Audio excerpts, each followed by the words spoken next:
We begin our exploration of stratified epithelium, a type of tissue composed of multiple cell layers. This tissue provides protection in areas subject to wear and tear.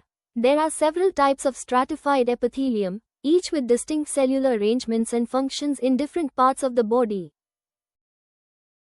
Now let's examine stratified squamous epithelium. This tissue features several cell layers with varying shapes. Cells near the basement membrane are cuboidal, becoming columnar as they move upward, and finally flattening into squamous cells at the surface.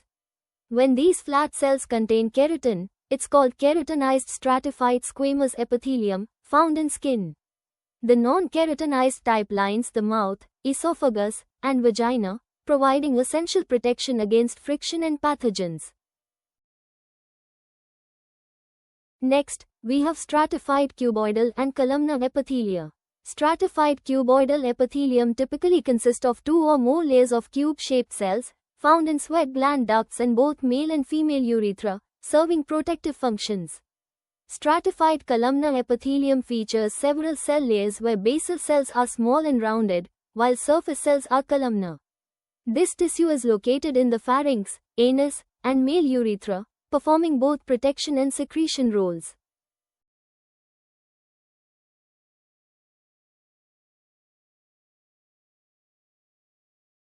Now we examine transitional epithelium, a specialized tissue that lines hollow organs capable of size changes due to contraction and distension.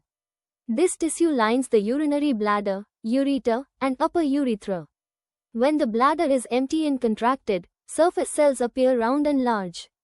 However, when the bladder distends and fills with urine, these surface cells flatten and slide over each other, allowing the bladder to expand with minimal tissue resistance.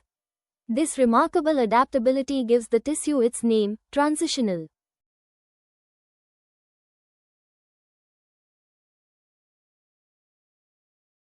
Finally, we explore pseudostratified columnar epithelium. This tissue appears stratified but all cells contact the basement membrane, with some being shorter than others and not reaching the free surface. It's commonly found in large gland ducts and regions of the male urethra. When this tissue features cilia and goblet cells, it becomes pseudostratified ciliated columnar epithelium, lining most of the respiratory tract including the trachea. Its functions include secretion and movement of mucus through ciliary action, which helps trap and remove particles from the airways. In summary, stratified epithelium provides essential protection through multiple cell layers.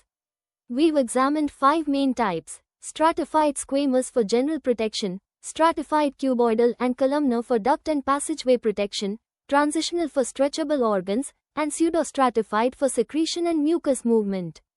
Each type has specific cellular arrangements adapted to their unique locations and functions throughout the body.